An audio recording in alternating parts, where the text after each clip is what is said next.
sprint race, and the sprint race is set to begin in just a few hours. And before the lights go out and the legendary Silverstone circuit, we are going to take a look back at everything you need to know from yesterday sprint qualifying, and we'll recap the biggest surprise and the standout performance, the key moments that shape today's starting grid, and that they could mean for the battle ahead. So get comfortable and join the discussion in the live chat, and let's build up the excitement together before the sprint race gets underway. And you're watching Rich Gaming, your home for live timing, live commentary, and non-stop Formula 1 action. Let's get started. So George Russell has conceded that he needs to understand his strange lack of pace during sprint qualifying at the British Grand Prix, with the Mercedes driver also left very surprised by the performance of Ferrari during the session. So Russell had to look quite as comfortable at the wheel of the W70 as he came out in a Friday solo practice hour earlier on, setting a time some 4/10 of him teammates' effort. But it was Lewis Hamilton who ultimately went quickest ahead of the Italian. This again proved to be the case in sprint qualifying, with Hamilton beating Antonelli to pole, while the other Scuderia car of Charles Leclerc claimed fourth place, and Max Verstappen took third in the Red Bull, while Russell had to settle for a P5 at his time, again just under 4/10 away from Hamilton. Speaking after the session, Russell said of his day on the track at Silverstone, it's kind of the story of the year, to be honest. Always on the back foot, usually come Q3, I can generally make a step, but today was not quite the case. It was very close to P3, but it's still very much of the pace of Lewis and Kimi. So I need to try and understand why that is. It's a bit strange. A push on Witter, he had failed from the start of Friday running, and that the car was not quite where he wanted it to be. And the Britain answer, I think, is feeling quite good out there. To be honest, it's not feeling too bad. So I think we were all expecting it to feel a bit worse, and just in terms of driving, there's the cars here, but it actually felt quite okay, and the high speed felt fast. But as I say, relative lap time is just not really there, so we needed to understand it tomorrow for the more important day. Russell went on to admit that he was very surprised by the pace of Ferrari, the Italian team having faced a Toker a weekend last time out in Austria, and they've been on the back foot with the power unit and energy management, and here they look at the best at the moment. So that's been a real surprise, Russell explained. We've always known they've had a great success, but I think some things are not quite making sense. If I were to have predicted, I would have said Ferrari quicker last week, and also to quicker this week. And obviously, Kimi did a great job, but still Ferrari have had the upper hand all day. And Kimi Antonelli believes Ferrari have done an incredible step forward, as the Mercedes driver just missed out on pole position in sprint qualifying to Lewis Hamilton ahead of the British Grand Prix. So the Italian teenager who leads the driver standings by 40 points from Mercedes, teammate George Russell missed out on the top spot on Friday by just 0.011 seconds. Hamilton had set the pace throughout Friday, going the quickest in the single 1 hour free practice session, and before going fastest in all three segments of sprint qualifying, and it continues a strong run of form for the 7-time world champion, which includes a win in Barcelona and a future 3 podium with Antonelli Weary of the trees. Hamilton poses in Saturday 17 lap sprint, and Ferrari have done an incredible step forward, so definitely it's going to be very tough, and plus Lewis is in a great form, said Antonelli. who leads Hamilton by 46 points in the title race. But that's good. We like the challenge and we try to make the best out of it. Of course, we'll go for it and try to do our best. It's not going to be easy, but everything is on the table to do well. So, well, making sure that we do well. And Antonelli was left only P7 in the opening segment of a sprint qualifying, and admitting this that his car needed a readjustment between the session in order to make him more comfortable. Russell had also struggled during the session and failing to challenge the leading times and eventually finishing fifth quickest, but more than 3/10 at the roof of a Hamilton benchmark. To be fair, SQ1 I felt a bit bad. I didn't feel great in the car, but then we made a slight balance adjustment and SQ2 for the night and the day, said Antonelli. And we were suddenly back on the pace, and SQ3 was a little bit left on the table, but was a decent lap, and unfortunately was super close to Lewis, but of course congrats to him. On our side, we'll focus on tomorrow, say Kimi Antonelli. Alright, Max Verstappen, I believe that his P3 result in a sprint qualifying at the British Grand Prix could easily have been a P6 or a P7 given the fine margins at play, with the Dutchman conceding that the Red Bull still have a few things to figure out. Having ended the weekend solo practice hour in P6 earlier on Friday, nearly 1 second off the pace of Ferraris, with Hamilton at the top and Verstappen looked to have closed the gap slightly in sprint qualifying later on, and ending the session as the closest driver to Lewis Hamilton and Mercedes Kimi Antonelli, albeit with the deficit of just over 3/10, and as afterwards he was happy to have made the top 3, given where he had a look to be in FB1. Verstappen answer, I think so. Yeah, I mean, for us, the outcome of SQ3 was very close. It could easily have been a P3 or whatever, a P6 or a P7, but we were on the good side. So we were a bit closer. I think we're still not where we wanted to be, cornering and maybe a tiny bit, but also deployment and stuff. So a few things to figure out, to try and find more lap time. But yeah, we'll try to do that, of course, after the sprint. A quiz on whether the RB22 felt much better during a sprint qualifying. The 4-time world champion say a little bit better, and still another where I wanted it to be, and I guess it's also just a combination of how the layout is now with some limitation on the straight and just getting the balance in the right window, and despite being the nearest to Hamilton and Antonelli on the grid for a Saturday sprint, and Verstappen play down his chance of being able to take the fight to the leading duo, whose respective teammates Charles Leclerc and George Russell will line up in 4th and 5th. They look a bit quick, Verstappen said, of the front row, and I mean they look quick, so normally a teammate related. And they should be quick also in a race pace if everything comes down a little bit. So for me, I think it will be more of a battle with the guys behind me. On the other side of the Red Bull garage, Isaac Hadjar won up in a P8 and I called not to hide his frustration and the outcome of his session. I'm 8, the final guy of the top 4 team's car. So it's a bit disappointing, the Frenchman explained. And I'm missing out on a 3rd, and because I was just not quick enough on that final lap, Max was able to do it. So I really wanted to look at what went wrong in the lap.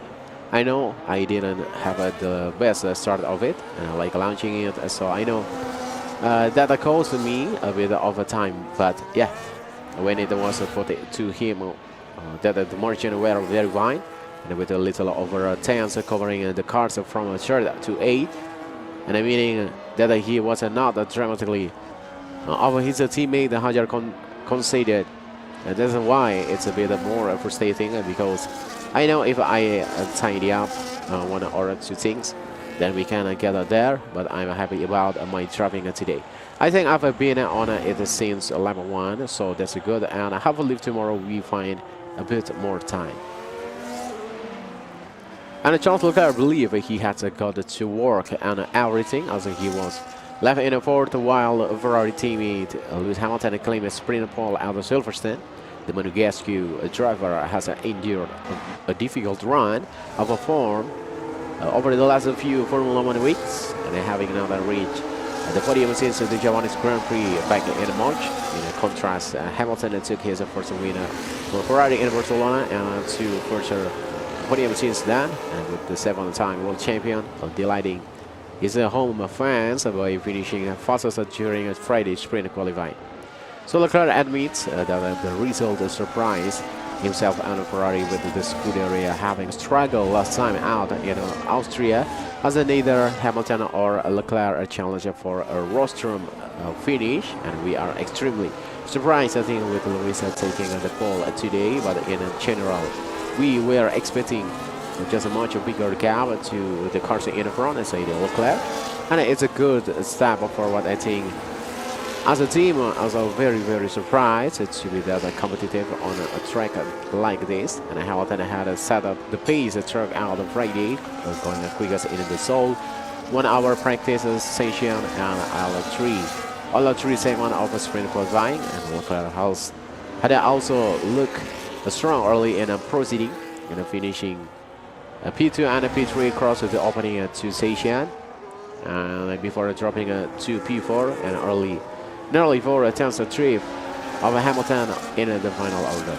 It's been quite a bit that I realized I didn't have the ease that I had with the last year car, and even when I push, whenever I put things together, we speak about 100, and Lewis is more often at 100% of the potential of the car, which I'm not, and say Leclerc, I've got to work on everything really, but I think most importantly it's just dealing with this car, and when you don't get quite the feeling, then it's difficult to extract the lap time and to have the confidence of a every Saturday going into qualifying, and in this case it's Friday, and I get to the limit of the car. I'm struggling just to be consistent, to be at my 100% SQ1 and SQ2. I was close to it. I was quite confident for SQ3, but I lost the car. I just don't feel the car as well as I should.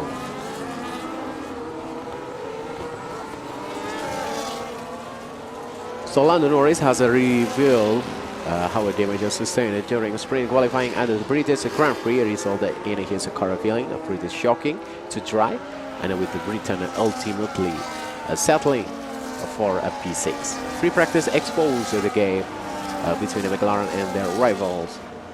Earlier in the days, Oscar Piastri won top over 8/10 trip of Lewis Hamilton benchmark, while Norris was marginally further behind, leaving them with just a few hours to make a change for the next session.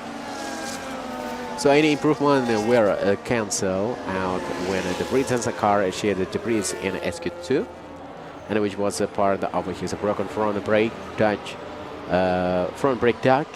and that the team rushed to fix before the top 10 shootout.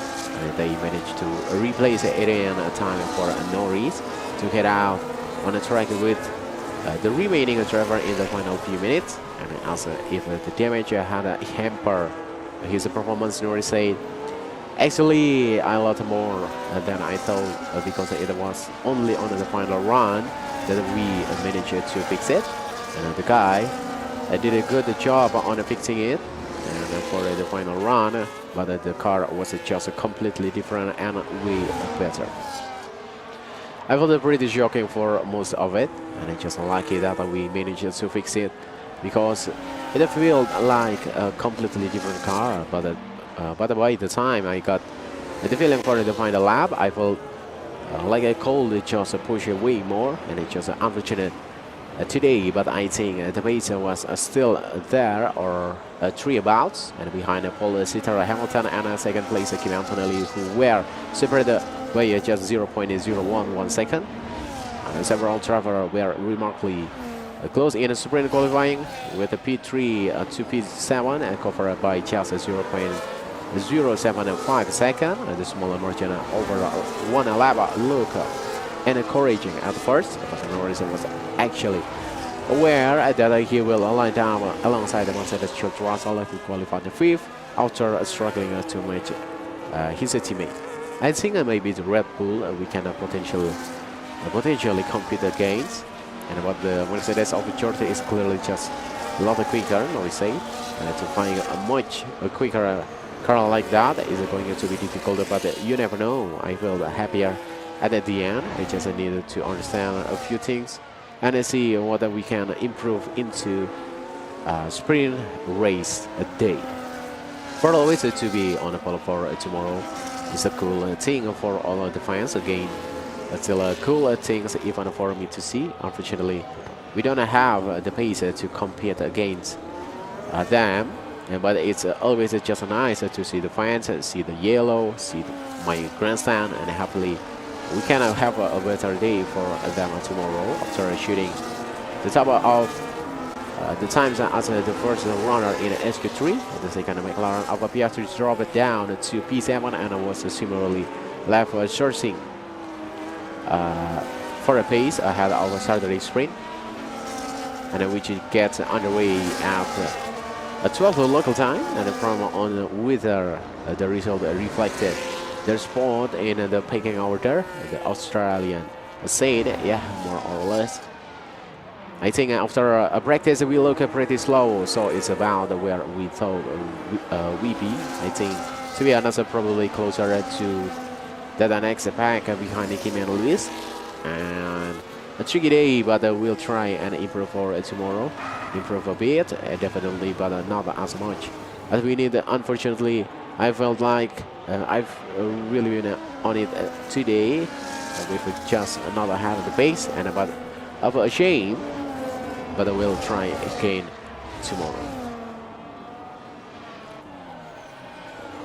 Alright, from Ferrari, Hamilton had indicated that Ferrari will struggle with Silverstone's long straight, but there was no sign of that across the opening day of action. Instead, the 9th-time British Grand Prix winner looked further from word go and wound up topping FP1. He carried that form straight into sprint qualifying, finishing process in SQ1 and SQ2, SQ3. The stop trial went on, and he was still the man to beat, and winding up ahead of both Mercedes cars as he just about the pit 5 Antonelli to pole. Leclerc got closer and winding up fourth, but has not been a match for his teammates at the Silverstone so far. So Lewis Hamilton will start for first position, 1 minute 28.376, and after qualifying he said it's always special coming back to this track that I love so much, and taking pole for the sprint here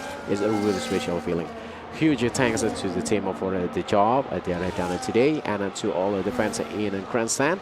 Your support is something else. Looking at the gap to Kimi Antonelli, and I like to take it was the fans' energy that gave me that extra hundreds, and we didn't expect it to be this competitive here. So a lot of credits has to go to everyone in teams and here and back at the factory who kept pushing and delivering improvement step by step. We're making real progress, and that's down to all of the hard work going on behind the scenes. And our long run pace looks solid too. So tomorrow will be a real challenge with how closely which everyone is at the front. And Charles Leclerc will start from fourth position.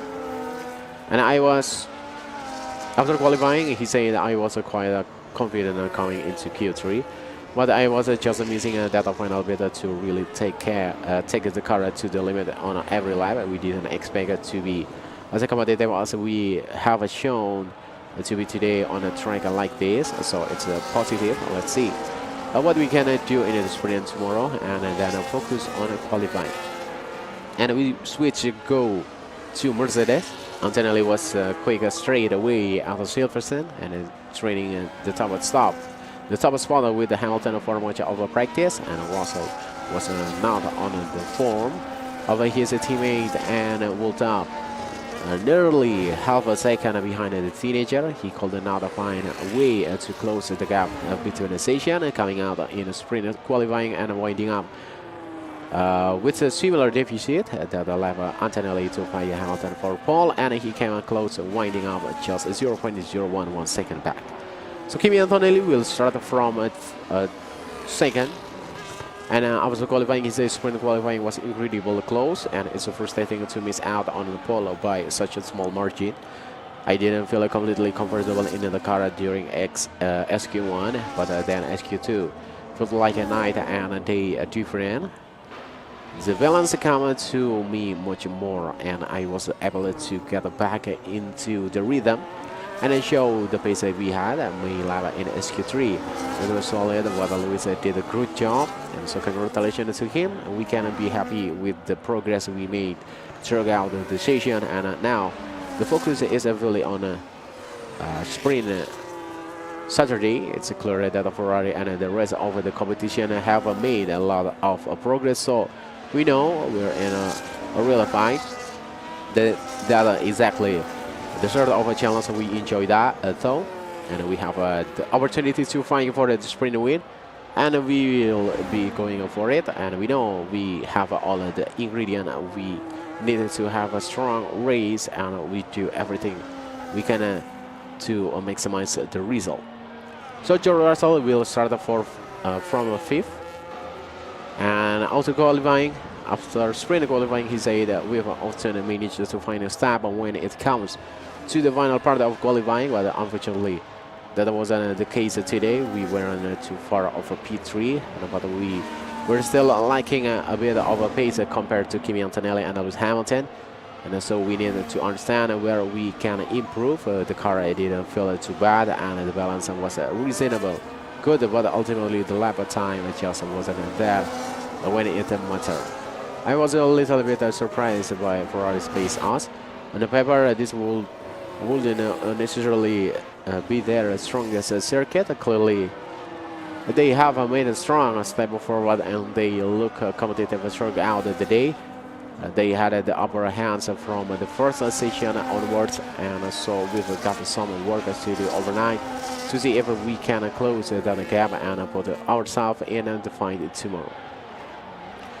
And now we switch to Red Bull, and Hajar started his weekend right on the pace of his teammates, which was encouraging for Red Bull. In fact, he seemed the happier of the two riders as the team show a genuine pace on the harder tire in practice, and they look strong on the medium in SQ1 and SQ2, and which bodes well for the sprint and the Grand Prix. But once the soft win on Verstappen came on to the fourth, and he couldn't quite make it to the front row, but P3 is still a strong performance, and it shows Austria was another anomaly for the team, but the reader indicates their upgrades are working well.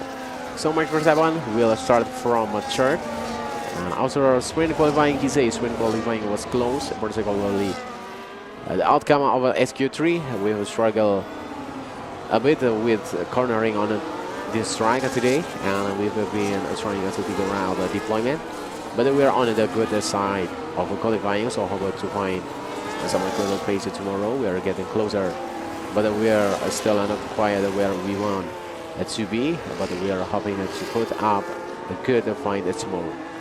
And Isaac Hajar will start from 8th position, and after sprint qualifying, he said it's very close out there. Finishing at the bottom of the top of 4 is a little disappointing, as there was more in the car than that. I felt like I missed out on a third. I was on a quicker now on that final lap, so I wanted to work out where it went wrong. I know I didn't have the base started to the lap, and which caused me a bit of time, but there are a few other things that I wanted to analyze.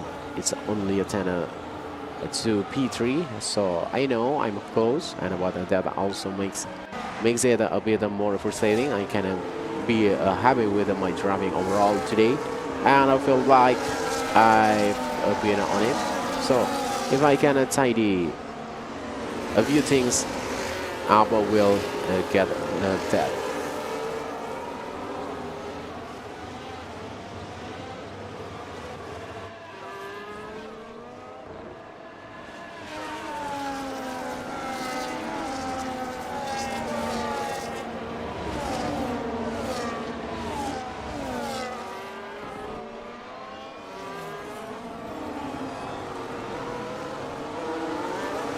So now we switch to McLaren.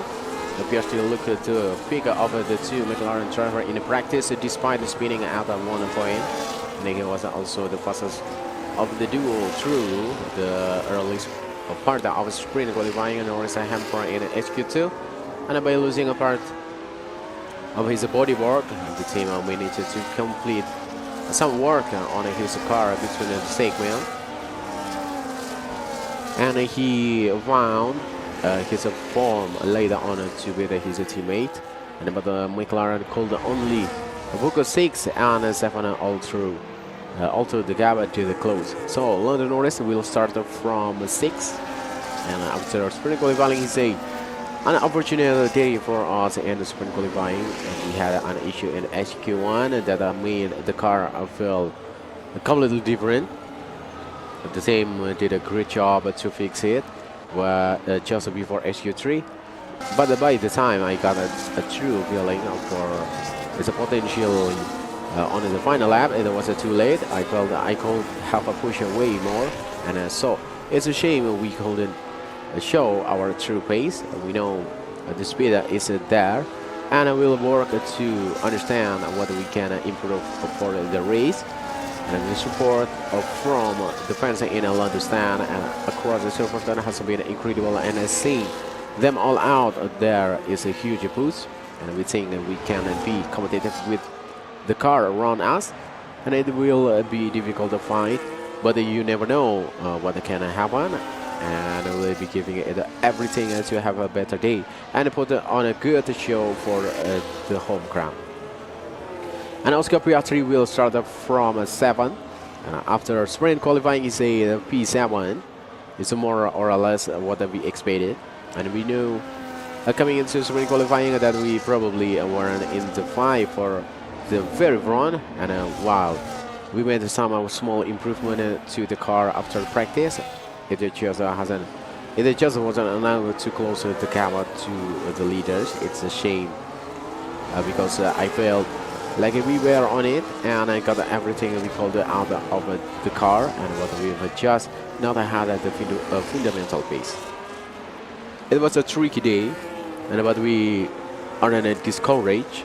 We ended up closer to that next group of cars, which gave us something to work with. And I will analyze everything overnight, see what we can optimize, and we really to push hard and fight for a better result in qualifying tomorrow before the main race on a Sunday. Now we switch it to Racing Bulls.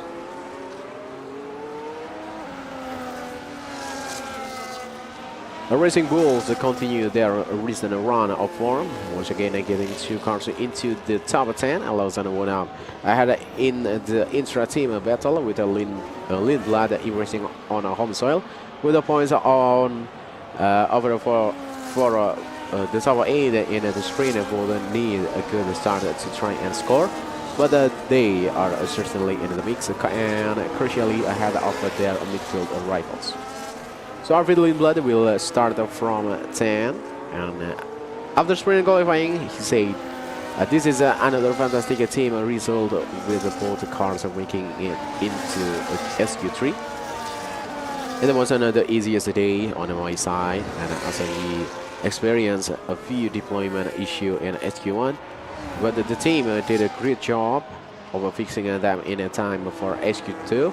I didn't feel particularly competitive on my final push lap in SQ3, so I will review it with the team to understand why. As I struggled to find the grip I needed, and now the focus shift to tomorrow. I think the sprint for us will be an important opportunity to gather valuable information ahead of a Sunday race, and hopefully in a quali we can be a bit closer to the top teams on a single push lap.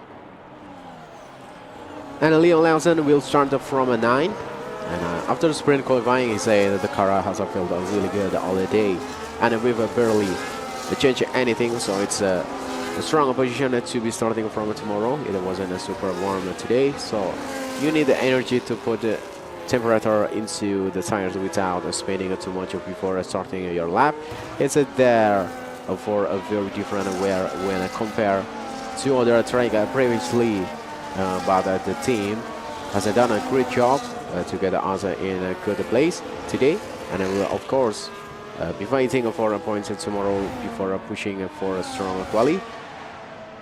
So that's it from Racing Bulls. We now switch to Alpine. Gasly struggle in practice and winding up and down the order in a car which he said did not feel good to drive, and then the team made an improvement between the session, and the Frenchman came close to making the top 10, missing out by less than a tenth of a second. Colapinto had initially a look at the quicker of the two Alpine driver, but his form faded in SQ2, and he wound up a few places further back. Pierre Gasly will start from 11th, and after sprint qualifying, his overall P11 is not where we want to be, and but it is just a reflection of where we are at the moment. Close, but not quite fast enough for the top 10.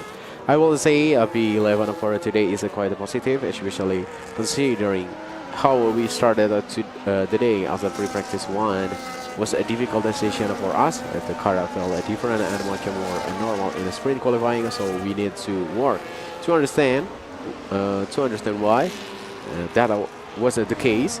My lap in the sprint qualifying were very good. The car felt good, and I was very confident behind the wheel. Racing Bulls look strong again, and we needed to find a way to up our game and stay in the battle with them. It is only the beginning of the weekend, and you know we can find improvement for tomorrow. I have a few ideas where we can be better. So the aim is to implement that tomorrow and try to have a positive Saturday at Silverstone. Franco Colapinto will start from 14, and after sprint qualifying, he said, "I'm a bit disappointed with the result from sprint qualifying and expected more after how the car felt earlier in the day. We started the day well, but we still knew we needed to make some positive step to get the best out of the package. We made a few changes to try and improve, but it didn't translate, and it made the car more unpredictable to drive. That's the nature of a sprint weekend, and that you are always trying and testing things in a competitive session. We couldn't put the car in a stable place to carry confidence through the high-speed section, and which there are a lot of us here at the Silverstone, and we have a lot of work to do tonight. And to understand with the change we needed to make it to get back to a better place and a better feeling with the car, and we will do our best in a sprint and to gather more data and make a change tomorrow for quality once we can work on the car. So now we switch to Audi. Audi focus on their medium tire running at the end of a practice, and with a few to win strong in SQ2 and making the top 10, they came close, but ultimately did not have the pace. Bortoleto was the interesting fight the winner, piping his teammate by 0.028 second. On the board, extracted pretty much everything the car had out there. So Nico Hülkenberg will start from 13. And after sprint qualifying, he said it was a fairly clean sprint qualifying session, but I don't think require to maximize everything today. The condition were a bit winder and a gustier than they were this morning, and it feels like that affected us a little more than some of our rivals. We also took a slightly different approach with our run plan, so we'll go away and review everything overnight to understand where we can improve ahead of tomorrow and a qualifying session. So Gabriel Bolsolito, he will start from 12. And after sprint qualifying, he say, I think it's been a solid Friday in the office. We got quite closer to fighting for SQ3 today, which is, of course, encouraging and future proves the step we've been making. Obviously, it's only the second session of the weekend, so there's still some areas where we can improve and do better. Let's see what we can achieve tomorrow, starting with the sprint and then going into qualifying session. Now we switch it to Williams. So Williams are sporting a new front wing in Silverstone, which they tested against the older counterparts in practice. And it comes in qualifying about the driver put in strong laps later on in SQ1 to making it to SQ2, and what they call it go no further signs, beating Albon in the end 2P15, and the Williams remains a little overweight, which is not helping, but at least they have more data about the front wing, and which they will helps them with the race pace this weekend. Carlos Sainz will start from 15. After sprint qualifying, he said a small step forward this weekend, maybe smaller than we would have liked with the new runway, and it seems to be working well, helping us out equally both the house cars. And unfortunately, we are still over the race, over the pace of the top 10, but we'll keep on pushing. And today's lap was probably one of the best ones of the season, putting everything together, and so I take that with me and see what we can do from here the rest of the weekend. Alex Albon will start from 16, and after sprint qualifying, he said there's a Friday practice and a sprint qualifying wrap up here at Silverstone. I struggled a bit on my last one in SQ2, but that was the most we could manage today. The new front wing was a step forward for us, and the difference was what put us in front of the house cars today. So hopefully there's more to come in the sprint tomorrow. It's still not easy to get the car into the right window, and our weakness are the same, but we are making a small step in the right direction. Now we switch to Haas. Berman told the media that Haas have been out developed by their midfield rivals of late, and the American outfit continue to struggle for one lap pace to reapprove the Britain points. And neither Haas and driver called escape SQ1 at the Silverstone, with Berman at the pick of the duo. Their sprint looks to be better with the Williams, also they learn more about their car in a bit to improve to qualifying tomorrow. So Oliver Berman will start from 17, and after sprint qualifying, he say it's a shame, as I think if everything went well, we would be in a throw. But I started the lap with a low battery, only by 10%, but still at this track where it's so sensitive, but the more than I cover the gap to get through, and unfortunately we're battling Williams to get out of SQ1, which is not where we were a couple of months ago. So it shows that we need to keep working to make a big step forward. We brought an updated rear wing, and it seems to be working as expected. But everyone around us that we are competing with has a row more, and that's it. It's a sign of where we are. We don't have any bigger updates coming before the summer break, so I expect the next few races to be a bigger push. It's a shame, but it's how it is. Esteban Ocon will start from 18, and after sprint qualifying, it was a difficult session.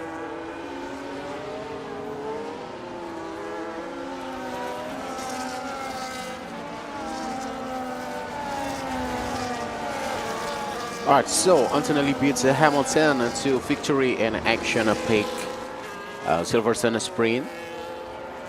And Kimi Antonelli was taking a victory in a sprint for the first time. The Mercedes driver winning the event at the British Grand Prix ahead of Lewis Hamilton and Lando Norris.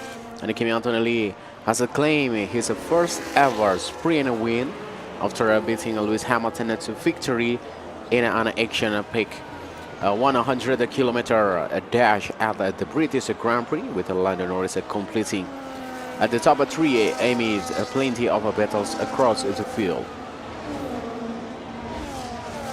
So Hamilton held the lead from pole as the event got underway, squeezing Antonelli off the line. And to defend his position, but Antonelli remained hot on the tail of the Ferrari as the laps take it down, keeping the pressure on truck out. And the decisive move came on lap 8, with the championship leader surging ahead into P1 before stretching out on advantage at the front. And from there, he was untroubled at the front, ultimately pushing the line by 2.7 from Hamilton. And then Norris took a third place in the McLaren, the British driver keeping a Mercedes George Russell at the bay, who had to settle up for a P4. And the Ferrari's Charles Leclerc followed in 5th ahead of Max Verstappen. And while the other McLaren of Oscar Piastri and Racing Bull's Liam Lawson completed the points paying position in 7 and 8. And Lawson, however, will be investigated for moving under braking following a late battle with the Red Bull's Isaac Hadjar, and who had to settle for a P9. Orville Lindblad plays in 10. The Racing Bulls driver enjoying his first home weekend as an F1 driver ahead of the Alpine of Pierre Gasly and Franco Colapinto. The Audi pair of Nico Hülkenberg and Gabriel Bortoledo were at 13 and 14. So the former will also faces steward investigation for leaving the track and gaining an advantage, and while the Haas cars of Oli Berman and Esteban Ocon follow in 15 and 16.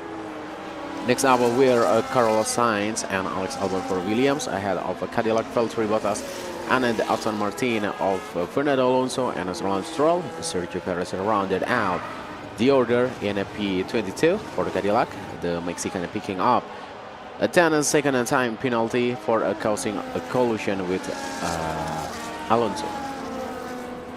So with only 1 hour of practice taking place on a Friday at the Silverstone, there were still plenty of unknowns when the driver and teams enter sprint qualifying later on, with some including George Russell subsequently surprised by the pace of Ferrari as Hamilton sealed the sprint pole in front of his local fans.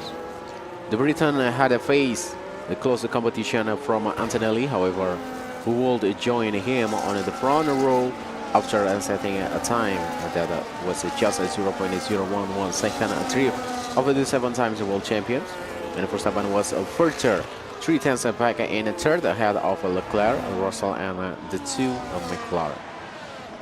And it was confirmed in the build-up to Saturday event that Williams had changed the setup of the suspension on Albon car under park fairway condition and without the approval of the technical delegate, meaning that the driver would start the 100-kilometer dash from the pit lane. Meanwhile, the other 21 cars lined up on the grid in preparation for the 4th sprint of the season, with the condition looking said to be dry and mostly sunny. It was confirmed when the tire blankets were removed that most of the field had bolted on the medium compound for the 17 laps encounter.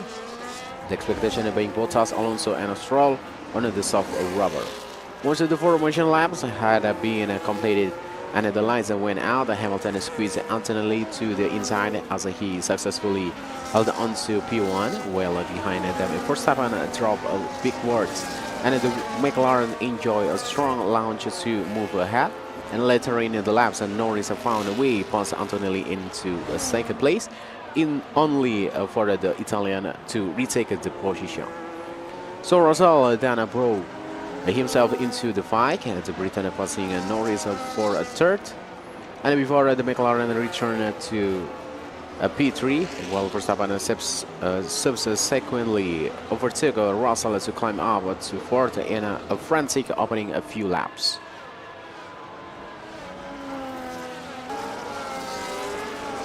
Alright, so we go to qualifying.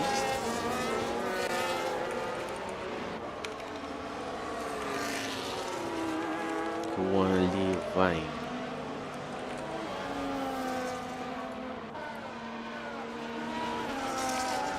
Minutes.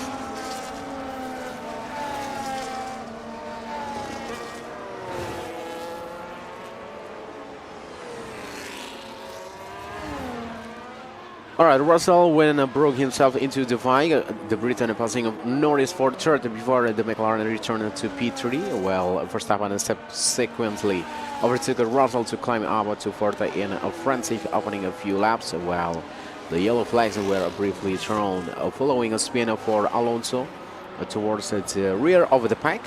The Aston Martin having been taken by Perez with the Cadillac, consequently pitting for a new no second, sorry. And there was still all go at the front with Leclerc snatching a P6 from a Piastri as the fourth to a ticket down. By lap 5, Hamilton led by 0.5 seconds from Antonelli ahead of Norris, Verstappen, Russell, Leclerc, Piastri, and Lawson. The Racing Bulls driver running in the last point paying position with Hajar having dropped back to a 12th position.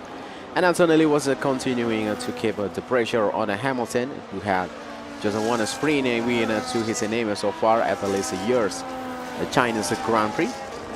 And the Italian appeared glued to his rifle, and after looking to make a move several times on lap 8, the Mercedes driver used a boost to search a pass on the hunger straight. And meanwhile, the stewards confirmed that Perez would receive a 10-second time penalty for causing a collision with Alonso, while Verstappen was being cased down by Russell, and who then moved up into P4 at a stall on lap 10.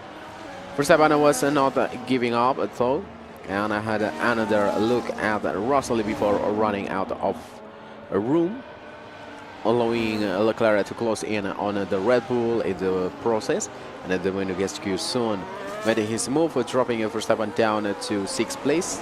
All of this gap Russell a little more clear air in 4th, as was the case for Norris, the McLaren driver, running in a somewhat lonely P3. It was clear that the picture was far from settled, however, with the Leclerc soon chasing after Russell, while Hamilton had set the fastest lap on the 12th tour. The stewards announced that Hulkenberg, running in a P13, will be investigated after the sprint for leaving the track and gaining an advantage, while Hajar was busy trying to catch Lawson for 8th place. Led the defensive move from Lawson's park the ire of the Frenchman, who remained within a half a second as the final lap ticked down. It was subsequently confirmed that the Racing Bulls driver will be investigated after the sprint for moving under a braking. And there were no such troubles up at the front for Antonelli, however, who crossed the line to seal a victory in the sprint, while Hamilton followed in a second, some 2.7 seconds behind the Mercedes, and Norris added to McLaren tally in a third, though the Briton was only 0.8 seconds ahead of Russell at the line. Leclerc claimed 5th place, while the final points went to Verstappen, Piastri and Lawson. The latter, however, faces that aforementioned toward the investigation after the event, and where he just finished ahead of Hajar and key quad. It was a very fun first 10 laps with Luis, said Antonelli, and we were both pushing very hard. Once I got into overtake mode, I knew my chance was coming out of turn 4. I got very close alongside into Brooklyn, but he used the boost, so I decided to wait. Then going into stall, I used everything I had and was able to overtake from that point on. I just got into my rhythm and tried to stay out of his overtake range and bring the car home. So following the sprint, the driver will return to action during qualifying for the British Grand Prix later on Saturday at 60 local time, and I headed to the race hub to find out how you can follow the action.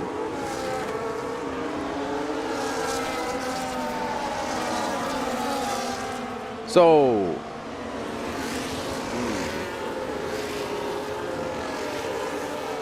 Antonelli beats Hamilton to victory in action pick the Silverstone sprint. Oh, that's it. So Fisher responded to Wolf's comment on Ferrari upgrades and cost cap. And the Ferrari team principal Fred Fisher has responded to comment made by Toto Wolff after the Mercedes boss suggests the Scuderia must be running out of cost cap soon, thanks to a stream of upgrades.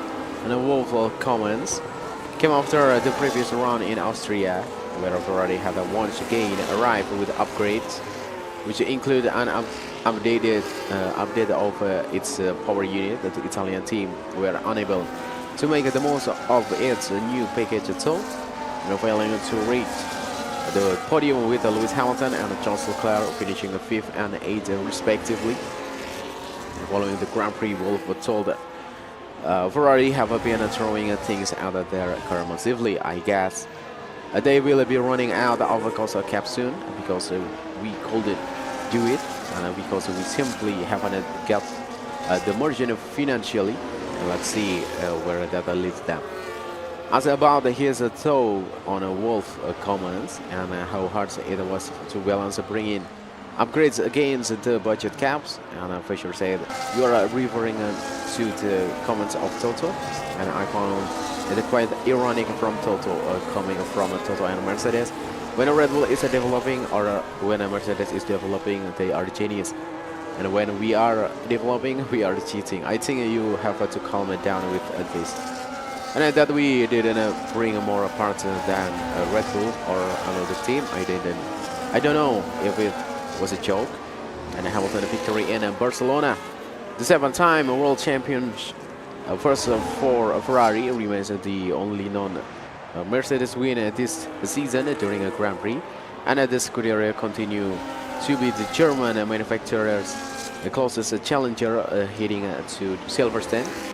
And Hamilton was also fastest in the Seoul 1 hour practice session on a Friday before sprint qualifying, suggesting he and Ferrari will remain a turn in a Mercedes side this weekend.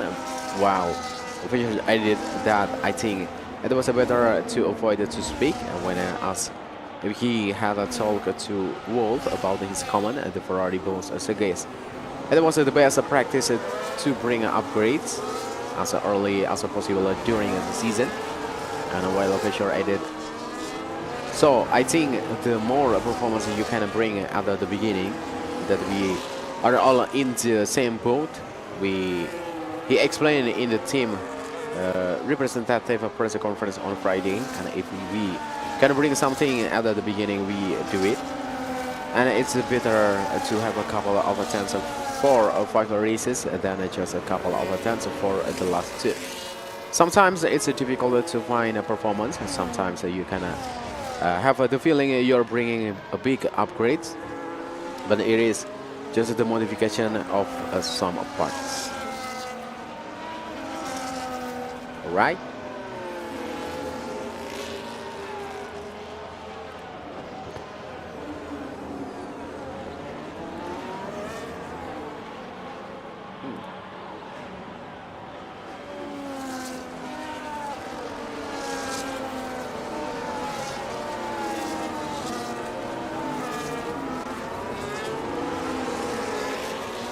Alright, so Stewart confirmed outcome of Lawson Silverstone sprint investigation after incident with the Hajar.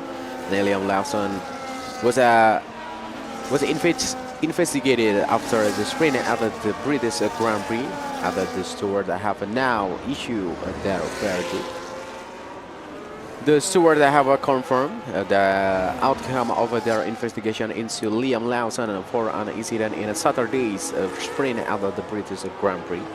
And in the latter stage of a Saturday 100-kilometer dash, Lawson was being cased down for 8th place by the Red Bull of Isaac Hajar when Hajar tried to find a way past down the inside. What?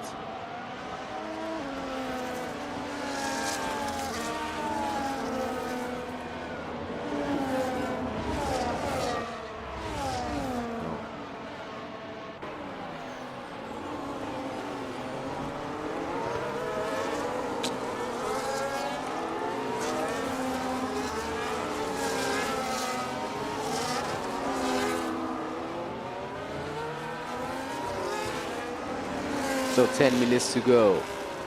We go to qualifying in a British Grand Prix.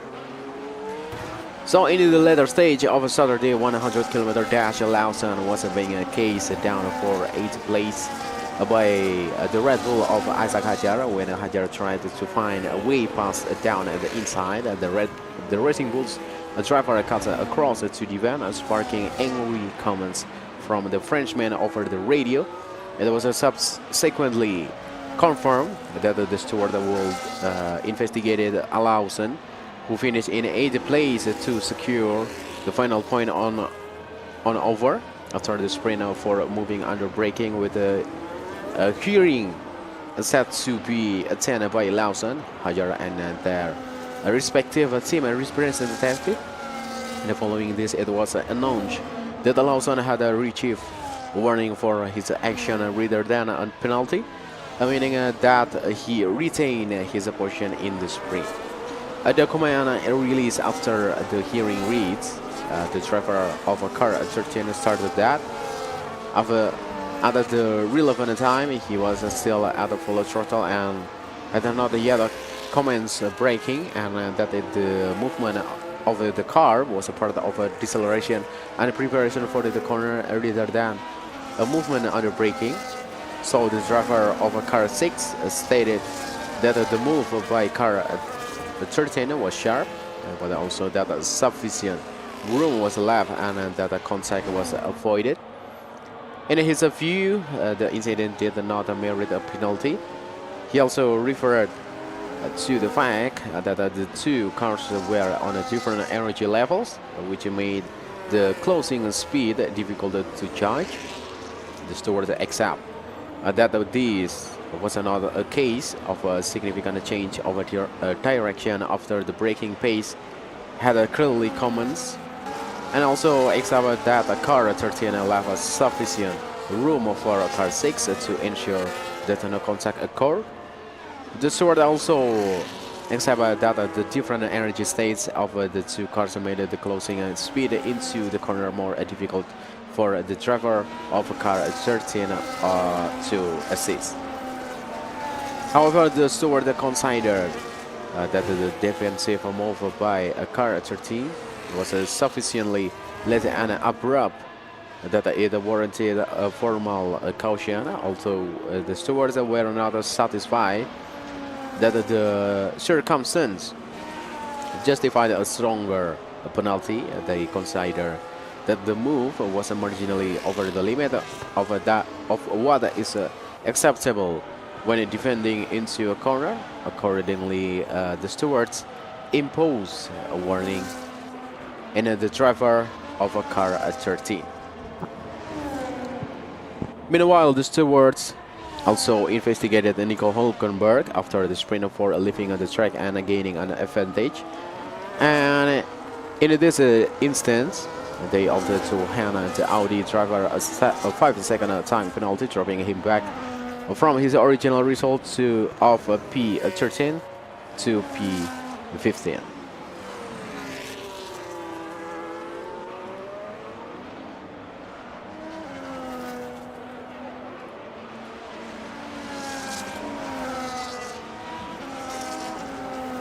right?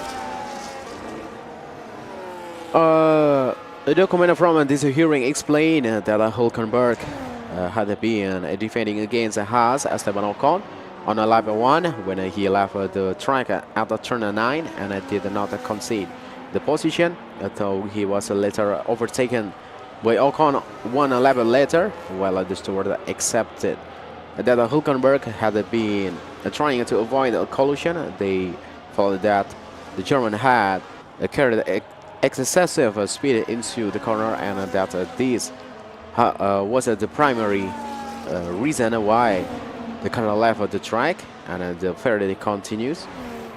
So they therefore determined that the car 27 left the track and gained it, lasting advantage by maintaining its position in light of the mitigating circumstance that the driver was also seeking to avoid a collision with the car at 31, and the steward imposed a 5-second time penalty for Nico Hulkenberg. So Hamilton reflecting on the Silverstone sprint battle with Antonelli after giving absolutely everything.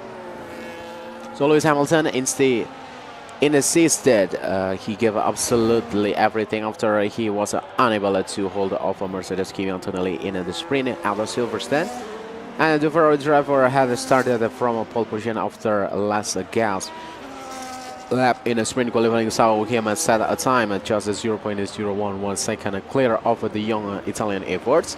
As Saturday's sprint got underway, Hamilton managed to keep Antonelli at the bay for some time, but was soon overtaken on lap 8 by the current championship leader, who eventually crossed the line at 2.7 a second ahead to take his maiden sprint victory.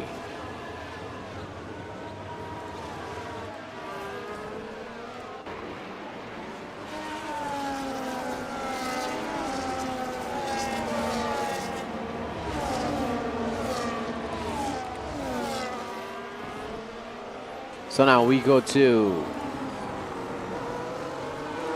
the qualifying.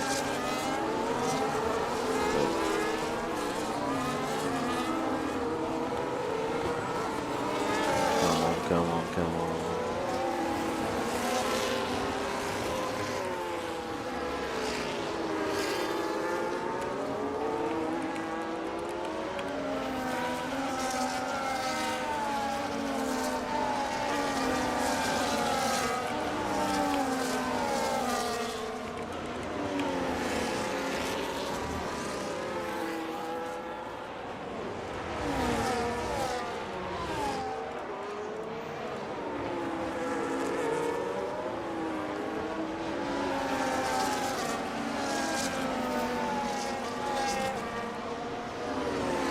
And we now open the live chat. So welcome to a special hour of Formula 1, and this is a flat out of the fastest time at the rapid speed. This is a qualifying day at the Silverstone. F1 returns to its original venue, and there have been 15 layouts of this place throughout the year, but every single one of been incredibly quick, including this one that runs to 3.6 miles and will have 52 laps for the Grand Prix tomorrow. And we are setting the grave for that Grand Prix in the next hour. The original race, the original winner, Nino Farina, the original world champion in 1950. Our most recent London race last year, Lewis Hamilton with the record 9 victories around the circuit. Lots of long high-speed corner means that we need to go to the hard end of the compounds, the C3, the C2, and the C1 at times already run 4. Those in the field, 22 of them, as we make our way past the camel side around 9 of the World Championship in 2026, and a magnificent sight at this place crowns from a village to a town with a few clouds out there.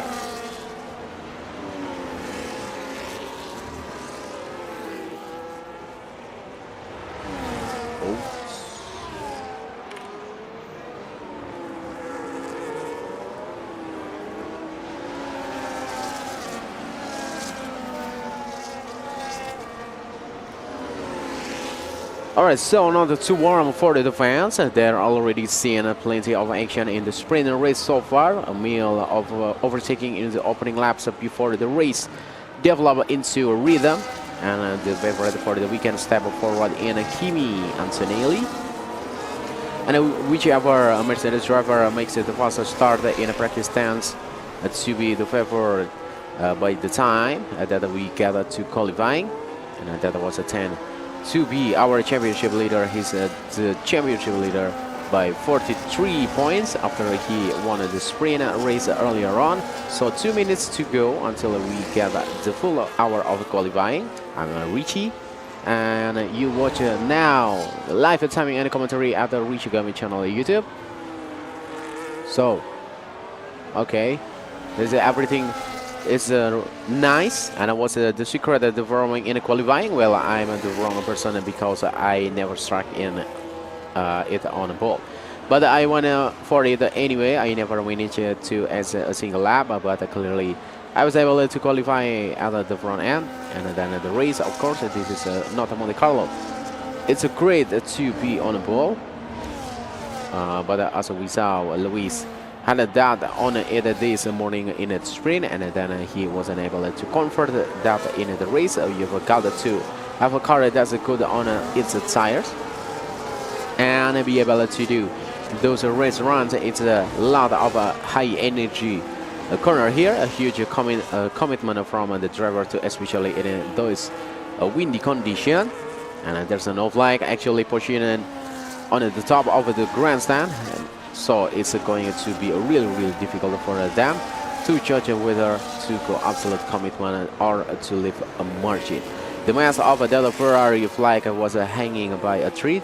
I reckon you got halfway through that sentence, didn't you? And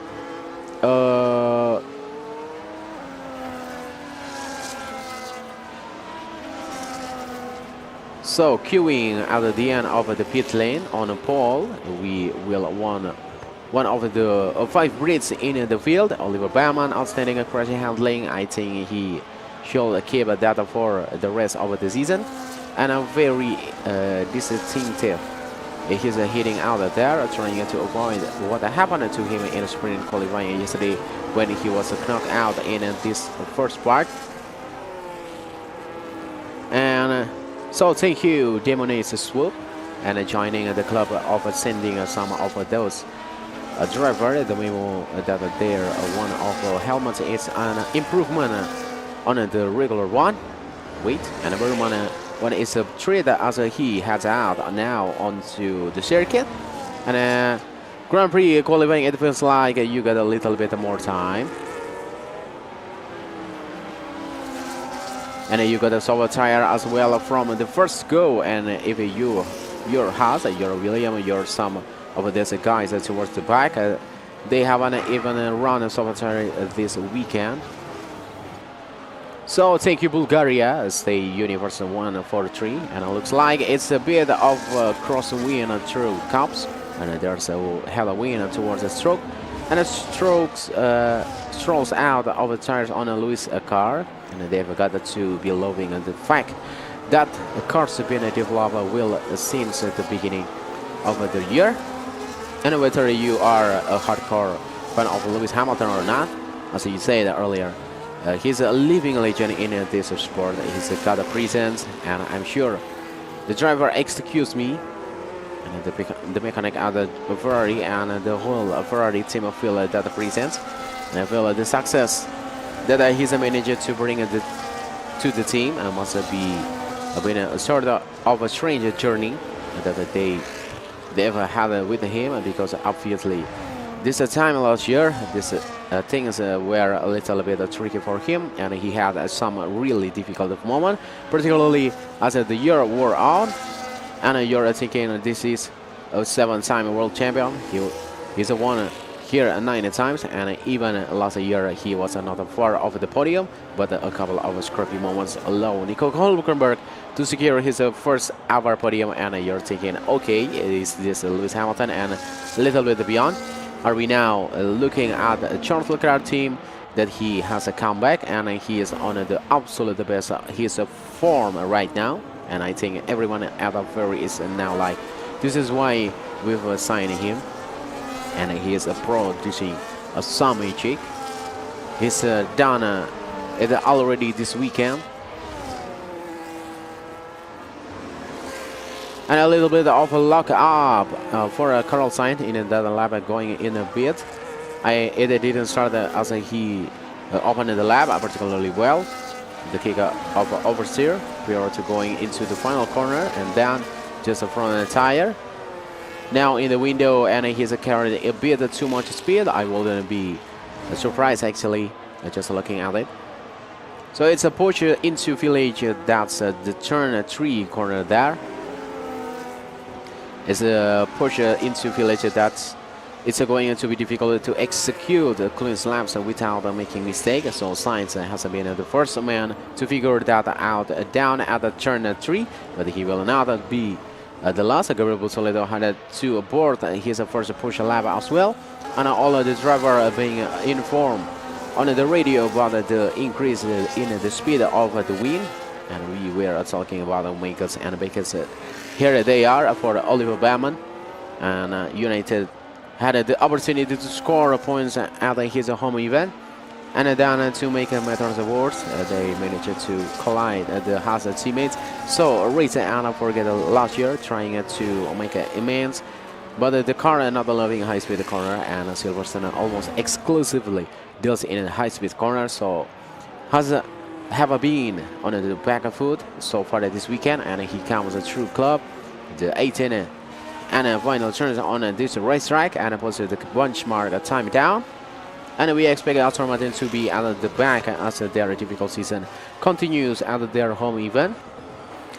And their hometown, in fact, their factory, unmissable for everyone driving in today on the right-hand side at half an hour from the gates, where the majority of the fans make their way in. On board with Lewis Hamilton, and who surprised most of the paddock yesterday with his superlative effort to beat the championship leader Kimi Antonelli by 100th of a second. And it's his name to how committed he was on the way and taking plenty of a curve on the way out of Cox, and then acceleration out, and it didn't look like he had to have a lift, and he was managed to just squeeze on the throttle still. Ferrari were generally really quick through Cox, and Hamilton they're right on the edge of things. So some drivers are having to recharge a little bit more than other, or some teams choosing to throw the corner, whereas Ferrari are taking it. It means Charles Leclerc was in a flat out actually through Cox, and always just had to the teenies of Fisher as well. To all in purpose, he was a flat, but it comes through. And he's a 10 behind Charles Leclerc, and they were both on a scrub tire when they started that run. I can enjoy a lap on board with the world champion and Lando Norris, who won the race here last year, based on the podium in the last 3 seasons. Very aggressive on his way into turn 3. Hello, Sri Lanka. Thank you for coming. So wait. All right, that's it. So 10 down on Leclerc in the first sector, and McLaren Norris was the quickest man of anyone in the final sector yesterday. That stood for McLaren, so Antonelli and Hamilton called a bit that, and becoming an absolute sitting duck in the final sector. So it shows the difference between a qualifying deployment and your race strategy, particularly at the start. And let's see if the final sector is still a strong suit for them, for Norris. And the wind's wide open on a straight towards, and sparking as it drags the underside of the car as that wing rotates. And it's also be that will be a little bit, well, more than a little bit, I think, of a hit wing as they run it down here, but across the line a little third place, but with a sizable gap to the Ferraris out the front. Charles Leclerc, Lewis Hamilton, and then 6-10 back on Leclerc's lap, London Norris out there, and then they're on board with Max Verstappen, who took a sensational pole position here a year ago by running a low downforce setup. The others have gone, and something that I took into account with the race we got the next day. But Verstappen delivering at the very end, we've got a yellow flag out there, and it continues anyway. We got the yellow flag.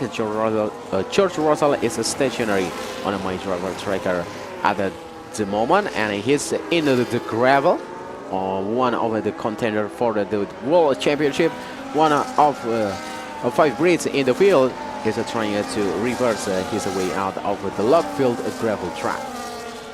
He looks like he is very close to the edge of the track. He's managed to find the edge of the gravel there and gets some traction, and he's going to rejoin. Did he have any contact when off the track? He's a lucky boy to get it going. The gravel is complicated there, and he's managed to get it on. And then the front is the left-hand side of the front wing damage. It's another huge gravel track there, but it's a long way to go into it. So I suspect there has been something from the wing. So that needs replacing. Russell is also going to work with the team at board, and he's heading to Brooklyn and Lockfield as it's very, very strange. So it looks like a push, looks like potentially a spike. And the car has been driven into the gravel. I've never seen anyone he's seen people spin there. I've never seen anyone be pushed on a look at that. He's obviously not a puller. The clutch in, very old and hard to say. That is a driving error. It's a bizarre one that I've never seen it before. You're not hard on the throttle at all. It's sort of maybe a bit of deceleration, but still trying from the rear axle that sent him over there. And very strange moment for George Russell, 43 points back. Russell finds himself at the moment now back into the pit lane, so he has recovered back to the pits, and there will be work for the Mercedes crew to do. And we go on board with the driver who contended for a victory here in 2019.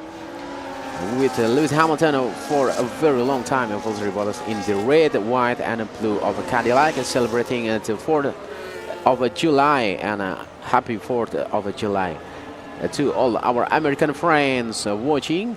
And they have another escape Q1 so far in their Formula 1 history. So less than 80 minutes to go. Russell stays in the pit. They have got the time to replace the nose. Got the new front wing on it, and sending him again. It's a 90-second lap, give or a take. So it's one of the longer ones, but nonetheless, Mercedes have still got time to do it. So there's a double bit of a diagnose going on. So hello. And we expect Haas versus Williams to be a key battle to make it through into the next part of qualifying. So I think we're seeing the sort of a track evolution that Hülkenberg just setting his time there's a few seconds ago. Broke himself well into the window of what we said earlier by Ferrari. And so we're going to see this, aren't we? You can see methodical work going into the garage at the Mercedes. So again, they've got so many data channel. They can see George inputs and with her, and constantly responding to those inputs as they expect. They'll be very, very quickly having a look at that, and they'll probably send the car regardless, just to see if they can put something is so long as they can get those parts repaired. Looking down into the garage of Gabriel Bortoleto on the right-hand side of your picture. Leclerc, Hamilton, and Antonelli, Lindblad, Lawson, crucially Lindblad ahead of Lawson, but we reset the times at the end of the 6 minutes that we've got in the drop zone. Perez, Bottas, Alonso, and Stroll. Russell with Alpine. Bortoleto with Alpine. And Bortoleto is still in the garage. He had to abort His first lap, Bortolotti after being coached out. Russell back out there and now from wing, and let's have another look at the moment that are sending him into the gravel track. And so out of the Brooklyn's also normal, let's say a normal line as he goes into low field, and you can just see it being driven there from the rear. It's like he was unable to arrest it very well. I've never looked up there my whole career. Not the kind of pressure he needs to start this qualifying season, session. Sorry. So how Mercedes managed to find out that it was that when Auri on that car, because I can have just been a driver driving around. No, a strange run for George Russell, and we have heard from the driver all the way through this session about them having a power give into the corner, and that he weren't originally expecting. It looked like it was a similar things for Russell there, and I will bring you confirmation as soon as we get it. For George Russell in his championship aspiration, he's got to get a side lap in and now, and he's been in this position a couple of times within the last few days. You have to say hasn't had the margin, had to do something like this in Austria, had to do something like this in a sprint qualifying. Once again, locking up, sorry, and a little bit more of a traditional corner to do soon. And we're heading into the left-hander of Brooklyn. It goes down on the Colapinto side through the first sector. That'll be because he's had the lock on the turn 4, and that will cost you all the way down to Wellington, straight down towards Brooklyn in the end of that timing beam. And the confidence should be a little bit higher through the high speed. You're not going to attack the brakes quite like that for a while.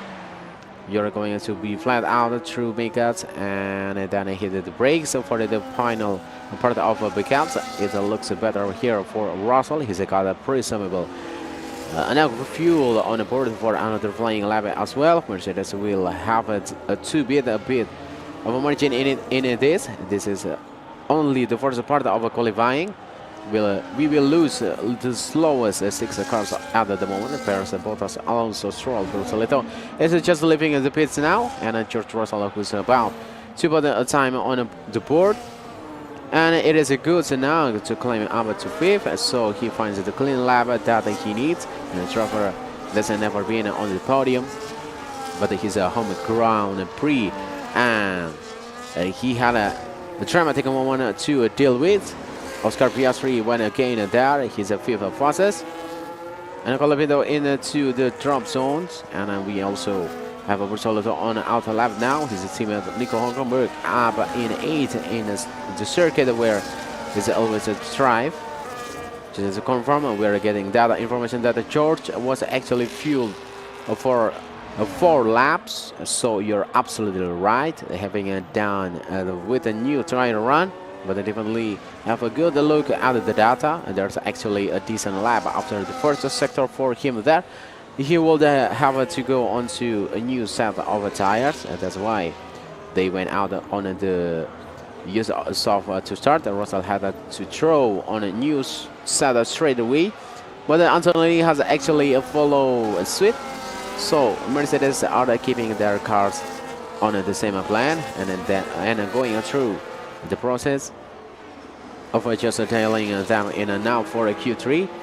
A great lap by Hajar, and he goes over the line and it takes the top spot with 29.2. So the drop zone with Pierre Gasly on the pre, and Bortoleto still has a flying lap to come, so Gasly will need an improvement, and his teammate is in the drop zone. Not much of margin as well for Oliver Baumann. The carries him through into the next part of qualifying, something that they couldn't manage yesterday, as we're getting into the season decision and the development race. As a pickup, it's almost like they haven't been able to unleash some potential from that car. And we are hearing that Franco Colapinto has gone off, and that's what the yellow flags was. And over the line we go with the Gasly who goes up to a 12th position. And there's a bigger improvement when he needs it. So Colombia, he's another going to improve. We've only got 14 seconds left on the clock. And Colombia guaranteed to be out. And you've got Ocon over the line. And no improvement. Berman now needed to start our flying lap, sorry. But he is on one in an Audi that's pretty quick in the hands of Nico Hülkenberg. So Bertoldo should climb up. Sainz is pushing, and that means Esteban Ocon is not safe yet in 15. Let's see what the Sainz can do. Checker flag. Flag is out on the main straight. Isaac Hadjar is going to be to top the station. Liam Lawson with the fastest first sector anyone so far. They were battling earlier on. Only a warning for Liam Lawson earlier on, and Sainz gets himself up to 13. Ocon will be waiting to hear what the Bortolotto can do, and so there's a plenty for Bortolotto to do through the rest of the lap. And here we go with the Hülkenberg up to 4th. Hadjar, Lawson, Leclerc. Hülkenberg is the top 4 at the end of this Q1 session, and Fernando also goes over the line. He is another ahead of his teammate Lance Stroll, and they're in a private battle for Gabriel Bortolotto. Delivers gets through by 4/10 of a second margin in the end. Sergio Perez improved his time, but not his position, and it's Esteban Ocon who is knocked out by Bortolotto. Improvement in the Audi. It's Ocon, Bottas, Colapinto with the spin at the backends and finding himself in a 19. That's a surprise on the form guide of the weekend so far. And then Perez, Stroll, and Alonso are out in the first part of qualifying. Isaac Hadjar tops of the pile, and 200 ahead of Liam Lawson, and then it was Charles Leclerc and Nico Hülkenberg, and then we found ourselves with this moment eliminating Colapinto. This is on board into Maggots, into Beckett, and that is a very happy speed journey. And luckily for him, it was in the middle of a Beckett. I'm going to put that down to suddenly because of wind. I lost it flat. So, but that would have been a sort of knitting of the body as it swaps and out. And someone squeezing vertebrae, and we can as the car launching for wheels in the air. On a couple of caution backwards and bigger moments, we were on board with Gasly pretty much as that was happening just behind us. And Gasly car looked a bit on the edge. You said at the time it looked a handful. Colapinto probably flat out a little bit more committed maybe, and it was possibly with the winner picking up slightly. It's just taken it well over the limit, and it snapped pretty aggressively on him, and they didn't love it live in Austria, and a change of direction, the kind of execrates that for them. So good effort for Valtteri Bottas to find himself taking a step forward, but Cadillac still have more pace to find. Also Stroll, Perez, Colapinto, Bottas, and Ocon out in the first part of qualifying, and we will be the start of Q2 will be delayed. I imagine that they are going to give the track a sweep at the backend and give us a chance to check with Alex Randall for a bit of analysis.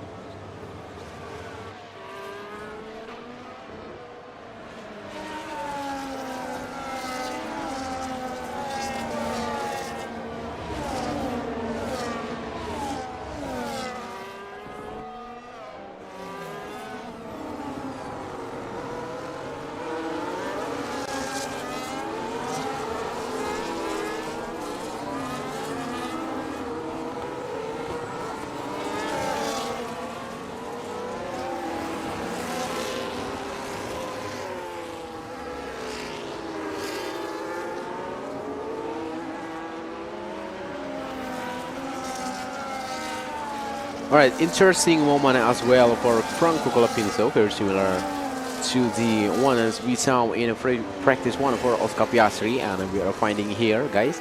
And that is true. This makers and bakers section, they were trying to regenerate the energy so aggressive, and through the rear axle when they downshifted. For example, there is a putting. The car is likely on the edge. Either you've got a little bit too much front end anyway. Then that area of the racetrack is exactly the area Piastri lost in a free practice. Is where the car can really kick on you. A little bit of a balance, a little bit of attack from Colapinto, but also two quicks really of a circuit that's missing so much energy for this driver as they try to take this Formula 1 cars absolutely to the limit to get themselves to the next phase of qualifying. We are building up to the second part of qualifying for the Grand Prix at Silverstone and the 9th of the season.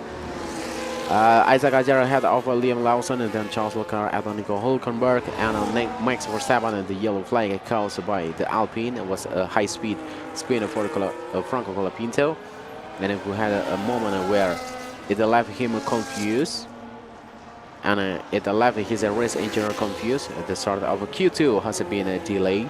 Once they sweep the track according to the FIA in multiple places. You're looking at where Colapinto went off, and there was also a bit of a gravel.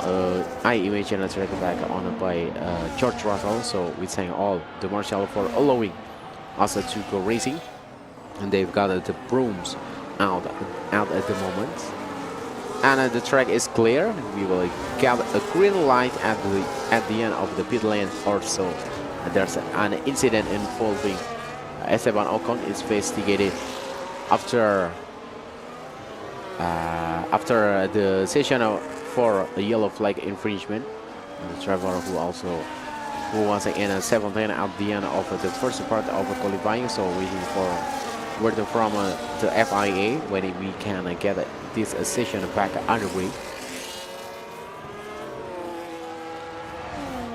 And you can see the attitude of the car through, I guess, where it's already just having a little jack. The rear needing a bit of a control, and then needing a lot of control as he turned it into Beckett. The left hand of that and a bunch he goes over the grass. That's a decent air there is, and a huge speed through those corner, and Colapinto getting it all up. But that was the F1 freestyle. I think you get some good points. You get some good air, 360, but a nice 180. 180 get back going again, and destroy a tire, and probably a little bit of confidence. Let's check it in with the CEO of McLaren Racing, Zach Brown, is ready to talk to us from the pit lane, and he say, is there something you're going to fine-tune before the race day? Were you happy with the all-out attack at first lap? The first lap was good, but yeah, you can see everyone was kind of developing and having different strategies. So trying to understand not only how to get the best lap time put down, but how to race best. But so it looked pretty cool on the TV, I must say. But also a bit strange to see the deployment in the different areas. But I think we all learn from each other in some race day that those things kind of equal out. When I was in the pit lane earlier, I saw the cars up on the high stand, and looking at the floor was quite a bit of work being done. So was this a major setup, a change from your learning in the sprint, or was it some just a general surfacing? I wouldn't say major, but it will definitely learn from the sprint. So we were applying that and see how that kind of ultimately plays out in the race. We're trying to get the balance right between the top speed and the corner. We felt we were a bit down in the top speed yesterday, so we made some adjustment. But with the gaining that top speed, which we did We then compromise ourselves a little bit too much in the corner. And so just trying to find the right balance is the name of the game. And you mentioned that the things are looking a little tough out there. New set of a tire for both your driver. They've ended up at 9 and 11. So are you concerned about where you've gone with the direction? It's there a little bit more to find with what you've got, and I will learn to break out. So he's had a good first sector, and then with the yellow came out. So we told him to save his tire, and he was safe. Hopefully, top 5 was what? The third through 8 were out of 10 apart. So I think qualifying will probably look pretty similar to what it did for the sprint. So I'm optimistic we can knock on the top of 5, and maybe even a little bit better. And the spirits are high in the stand, and you can start queuing up in the pit lane if you so wish, because we've now been told that Q2 will start at 33 minutes past the hour, which means we have 4.5 minutes to chat through that we just saw there. Encouragingly for Oli Berman, he was able to escape into the next part of qualifying. Alex Albon making it through, Carlos Sainz making it through. Esteban Ocon was in a straight fine to get through with those driver I just mentioned. Could be under investigation for this moment. For Colapinto spinning ahead, and I'm saying that he has a slow turn. And now for the yellow flag, it'll be an interesting one that it needs to the data to be looked at, and that's what Esteban will have been driving to. You've assumed the stewards will look at it, and Ocon will put his argument together. How many times he was away from Alex Albon there. So if he did give a leave, FMA will have a cause him a chance to get into Q2. 3 minutes to go until Q2.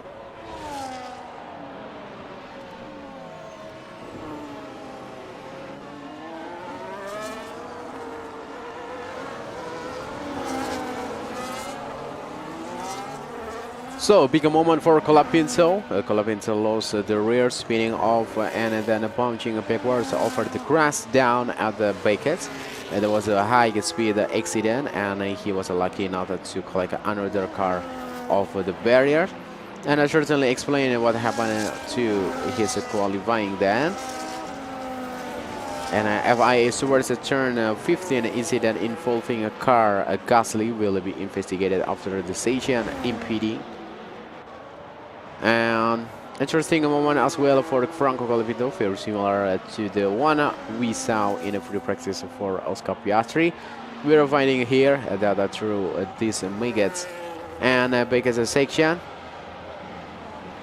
they're trying to regenerate energy so aggressively through the rear axle when they downshift, and that it's putting the cars slightly on a DH. Overview round 9 of the 2026 season comes from Silverstone, Great Britain. Johnson won a sprint earlier on from Lewis Hamilton, and eliminated in qualifying one is Ocon, Bottas, Colapinto, Perez, Stroll, and Alonso.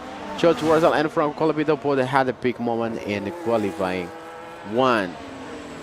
So 1 minute to go for the qualifying two in a British Grand Prix.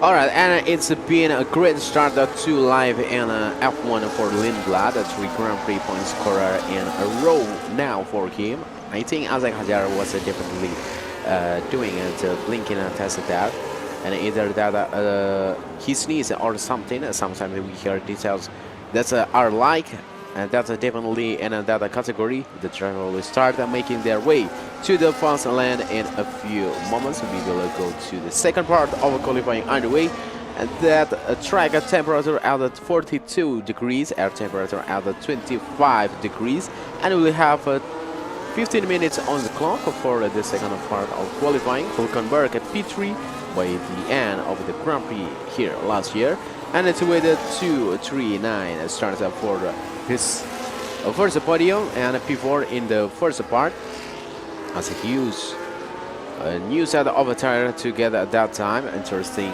about the weight pulls and a feeling that they wanted to be pushed out on track, and has evolved too. So the soft tire remains the order of the day, sorry, and Anthony did not use a new set in Q1, so he remained on his original set. Russell had used a new set tire. The Ferrari stay in the pits after their first run, so they also didn't use a new tire. So as this play out, we heard from Zach talking about the McLaren on a new set soft tire, picking out halfway through his laps, and might have given him something left to use that in Q2 here. Charles Leclerc to Lewis Hamilton and to Kimi Antonelli, because they've got an extra set of new tires with which to attack qualifying too. And then Q3, Lewis Hamilton standing by, ready to join the action on the track. And Oliver Behrman hard to be part of this next stage of qualifying. Not sure he's got the pace to replicate his strong Q3 performance last year, and until it feels as it's true it is coming normal. That's another what the Red Bull wanted to hear. So he was only just over 10 away from Max in yesterday qualifying for Hajar, and but Max not able to extract the pace on his new tire earlier on. And now reporting that the engine not feeling normal. It's on a good sign for the 4th-time champion. It was clearly not a big thought of an issue of him to return over the pits. The throttle pedal are not connected to the engine directly for Hamilton, for Max Verstappen, sorry, and it could be on a throttle deliver. It could be on a braking as well, and trying to decelerate the car. And George Russell at the late field before, and from Colapita with some downshift and getting some RPM through the car. So it's so complex. It makes stay out there, as you see, and I'll take the through Magnussen, and because it takes the curb as a little wobble. As he picks up the right-hander, I forget exactly what the system issue he meant there, but as we saw with George Russell, there's a number of different things that come into driving this cars now. So always very strong over 1 lap pace since he joined F1, and he is ahead of his teammates as he goes over the line and completes the 3.6 miles, 29.1 for Hajar. It's still just over 10 clear of Max Verstappen. There's a great effort from Hajar, who's looking confident at the moment. It basically seems to be really a big break attack on his first corner of his first lap of qualifying this year. And there's cars, especially with the circuit like this one, like Melbourne, and where you're really struggling to harvest another energy you want it, and you cannot put a load through the rear axle on deceleration, and it seems Red Bull maybe just overcooked at that in Melbourne, and that's maybe why we've seen a couple of strange moments as well this weekend with a really harsh deceleration on that rear axle. Very strong first sector for Arvid Lindblad. and that concludes just before the braking zone of a Brooklyn corner. The sixth turn on the racetrack. Charles Leclerc is a couple of thousand down on Isaac Hadjar. Lewis Hamilton attempts up on the benchmark time at the moment, and Hamilton really strong in that middle sector.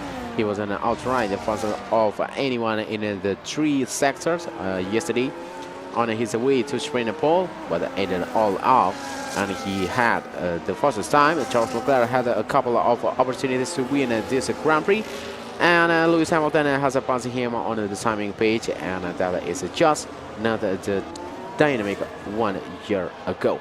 It is firmly in Hamilton's favor. At the moment, Arthur Lindblad, with the data first sector of anyone so far, goes ahead of both the Williams driver and goes into 5th place, and Leon Lawson behind these rookie teammates and data effort. Now we move to the McLaren and the original livery. If you're wondering, the top here cars have gone, and this is McLaren this weekend, and it's Oscar Piastri fighting that car through the final concern of the lap, and he goes into 7. Next up is Nico Hülkenberg. Hülkenberg has a score in 10. His last 11 trips to Silverstone love this configuration, and but his teammate love it more on that run. Now on board with George Russell, who had more drama than he would have wanted to. In Q1 earlier on, Oliver Baumann missing out on the 10 fastest time, and a huge margin between Oscar Piastri and Baumann as well. And against the Data McLaren getting loose in the final corner. This is time with the Lando Norris, and who goes up to 8th position. So that was maybe a way there of fighting traction right at the end of the lap, and ultimately bailed out of his lap there. So started to attack, came out of it in the, I think, probably the hairpin section in turn 3 and 4. Let's find out if that was right straight away on board. And in the last time on turn 3 into village corner, you can hear it decelerating initially before the braking. And then when he did get on the brakes, got a look up ahead, sound him wide. So this is live timing and commentary, guys. The footage is a simulation, you know. And there's Oscar Piastri, and he's got a margin on him at the moment. He's going to put the driver always so strong at the Silverstone into the drop zone at the moment. At no time for Hülkenberg either as well, who looks strong in the first part. Allows a couple of corners over the racetrack with the championship leader that lead now at 43 points, and he's got into 3rd place. And having bailed out of that first effort behind his teammate Hamilton, Russell, Antonelli, Leclerc, Hadjar ahead of Verstappen, and it is a 62 to Verstappen in the head-to-head between the Red Bull driver this year. And Oscar Piastri Lamper lower than 4th in a British Grand Prix. By the time of the checker flag on Sunday, he finds himself into the drop zone.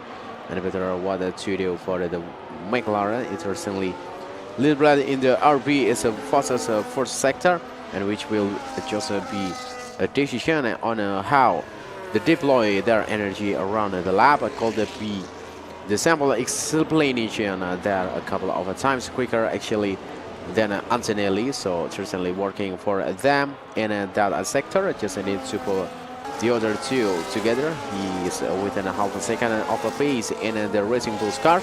That's a pretty solid job for Lindblad. And Piastri, there we go, 0 crib for him.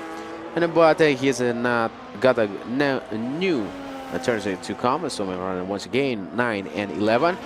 But we've heard Zach say that's not where that truly are, and a long way out of the corner, and it's quite normal to see them, even Hamilton and his full lap yesterday for the sprint.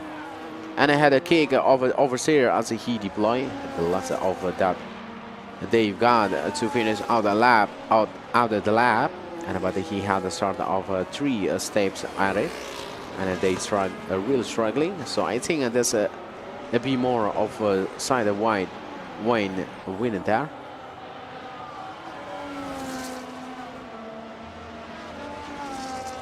So this is a live timing and commentary, guys. The footage is a simulation, but the timing is real, and the commentary is real. Real time, sorry. It's a real time. So there's a digitized and manufactured using a mold out of carbon fiber. So there'll be exactly the same is actually down his best job of the weekend in the last run as well. Together had of Antonelli having had that tricky run struck out through the Q1 on a new set of tires again, and is up there on the timing board. So that's as a competitive as a Russell B. Maybe he should stick with that other seat, and maybe it's a bit a tiger in some place deliberately to squeeze that a little bit of a performance out of him. But well, still a little bit of time to go in this qualifying session. But there's a kind of a familiar look to it with the Hamilton quickest.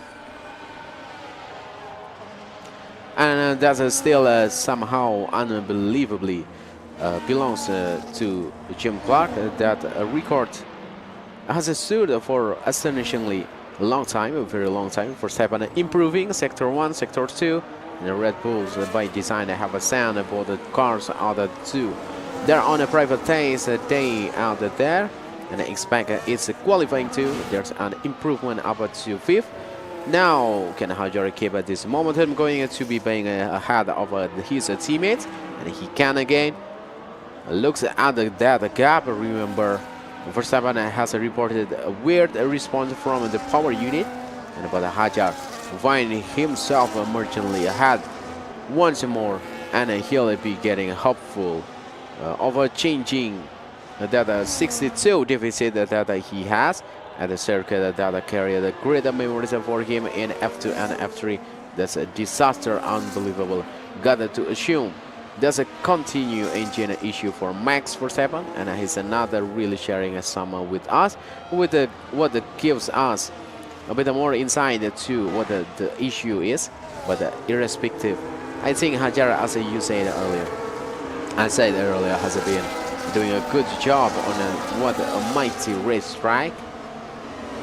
As we see Piastri just coming over the Hamilton straight into turn 1. I wonder if Lewis Hamilton, when he's in the briefs, if he's talking about the Hamilton 3, does he see my 3? And the car is great through the Hamilton 3. And you want to be quickest on your 3. What's that, bro? And the British Grand Prix grid, the Hamilton straight, even better. Oscar Piastri is an improvement there. And currently in 11th place, not only 11th place, but with Nicole Combrick looking trade as well earlier in Q1. He's going to need to improve and guard past the Racing Bulls. And that's going to be the aim. This is a team that will have a back-to-back constructor title in 2024 and 2025, and the new regulation have set them on the back foot. You see, Piastri is 10 and a half up on Gabriel Soleto, and they are all getting greedy on the apex of the field. This is Clover Corner conclude the lap over the line. His goals of Oscar Piastri last year found himself on the front row, and he improved up to 7th place. Lando Norris in 9th place, it does 29.3, and it's Bortoleto, Gasly, Berman sign ahead of Albon, and Hulkenberg yet to get a representative time on the board. Improvement in the final sector, but another overall. But Arvid Lindblad, and leaving him in 8th position. Lewin Lawson is improvement improving in sector 1 and 2 and leaving all over the road, improve his time and stays a P10. He's a vulnerable, but it gives him a bigger buffer through to 11th place. Everyone in the drop zone is currently improving. McLaren hits at the top spot with the fastest middle sector. McLaren, Hamilton, Russell, Antonelli, Hadjar for 7. Then Piastri, Lindblad, Lawson. Here's Oliverman over the line and he's a second way and out. And then we have Sainz on the pole in the pass around here. It doesn't have the equipment this year. He's in 14. Hulkenberg is out there, and what is another working.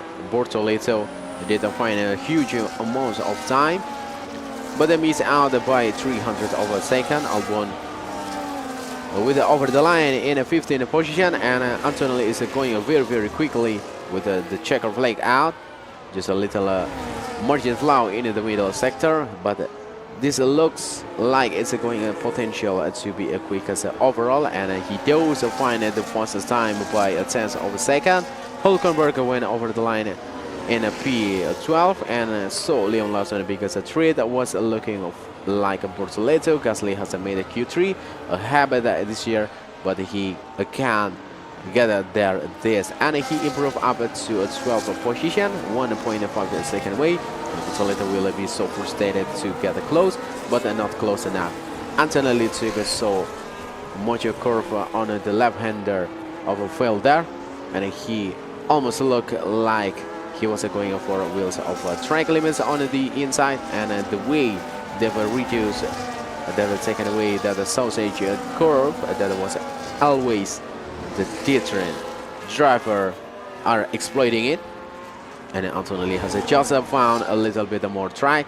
They took the car, withstood it well as well, and then the year when we were looking at the sprint earlier down into Brooklyn corner, and a very stiff on the front axle. So there was in the Ferrari, so that was will be given them visibility.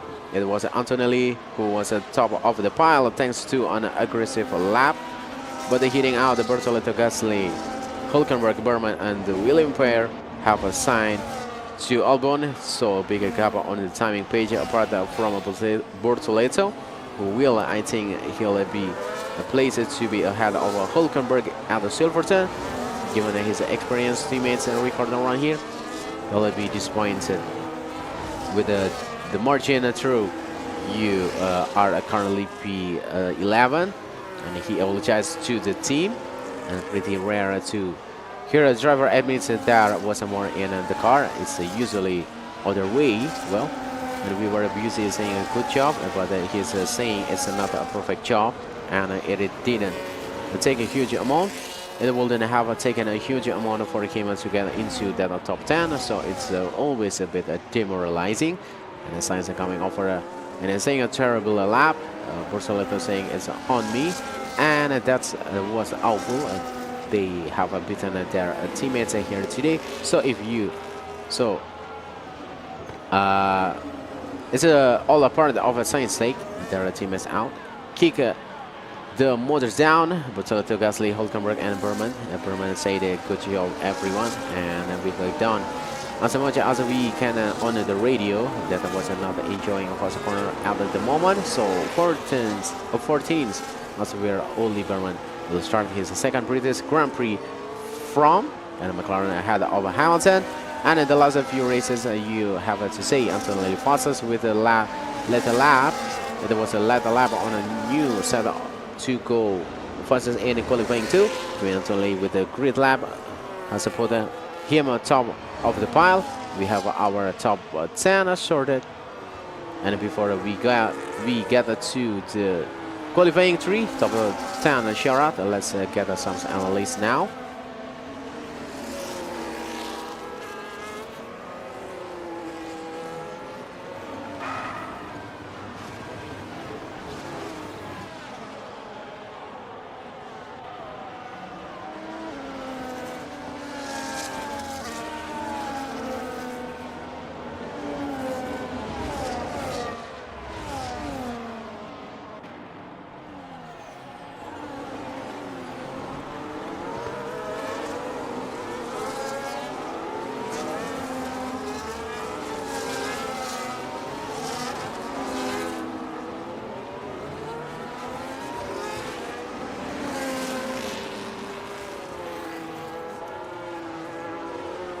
All right, I'm expecting to see both the Ferrari and the Mercedes change again as I say the deployment completely different once again.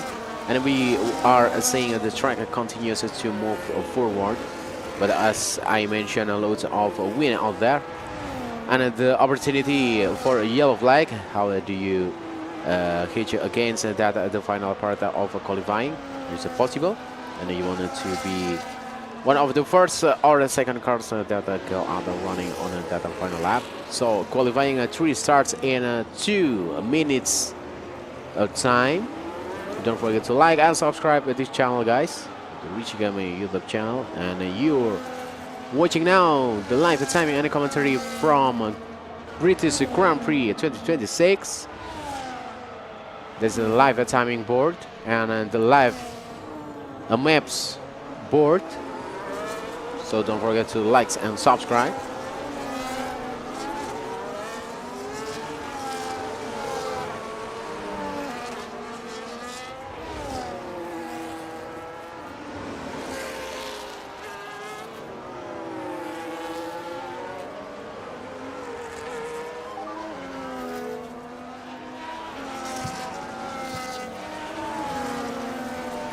All right.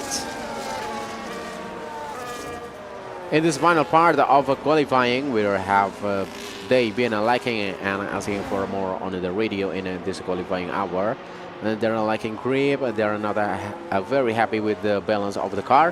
When we take a lot on one aspect of the car, maybe fix it, do another issue elsewhere, and so frustrating to. I'm sure for them to be driving, frustrating to be watching, but we keep pushing as hard as we can. I think we got a couple of times left in us.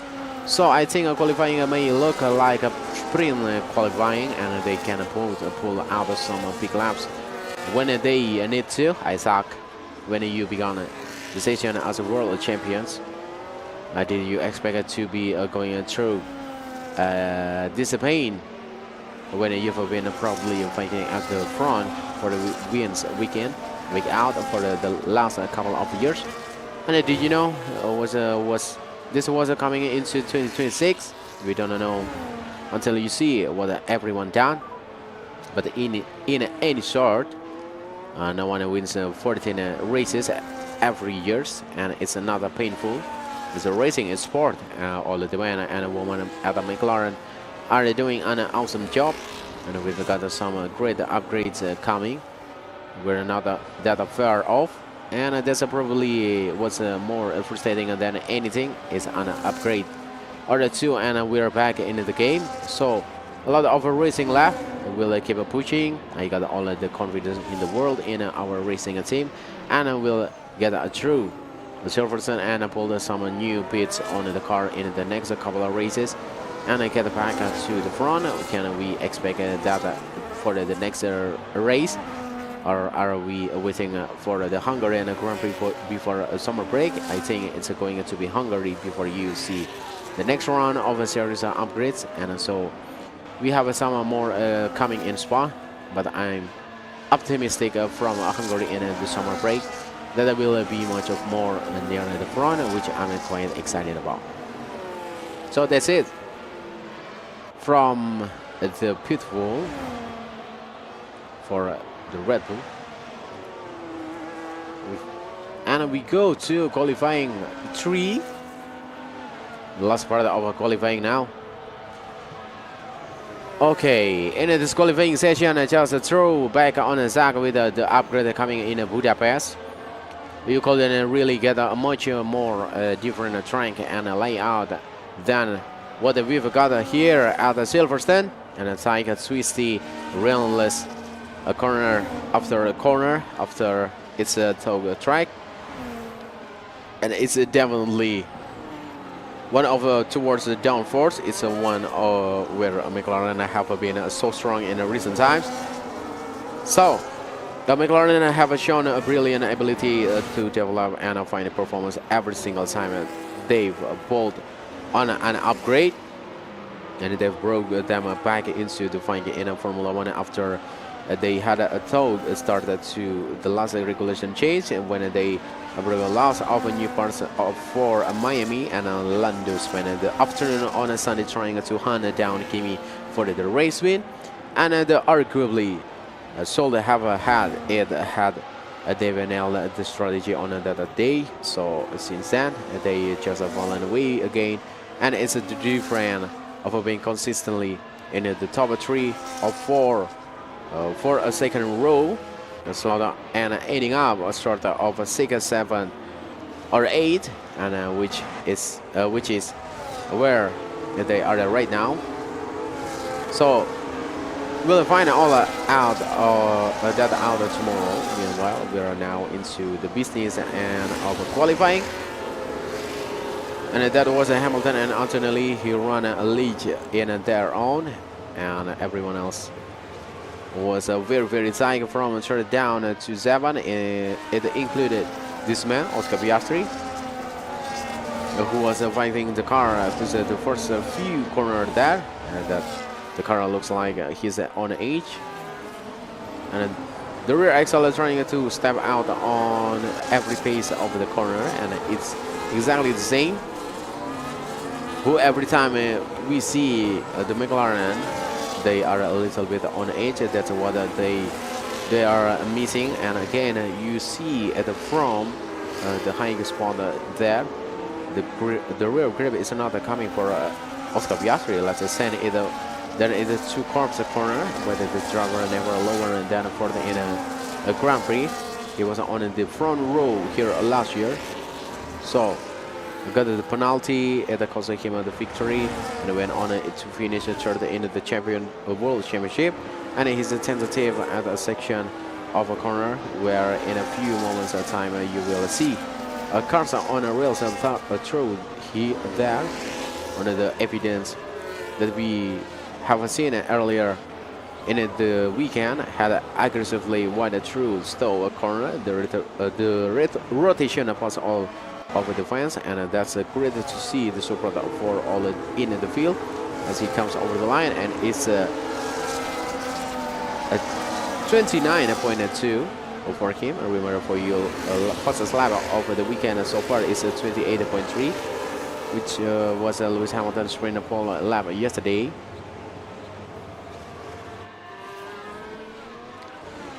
All right, so Charles Leclerc has been on pole position, and he is professionally there at the moment. But Hamilton has been inspired this weekend.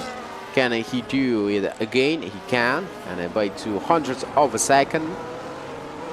Now it's time to welcome Isaac Hadjar back into this fight. And then we'll see that the Mercedes can do. Hadjar goes ahead of Verstappen still, and now the championship leader, 19 years old. The Kimi Antonelli is ahead by 0.2 of a second. Can George Russell go with him?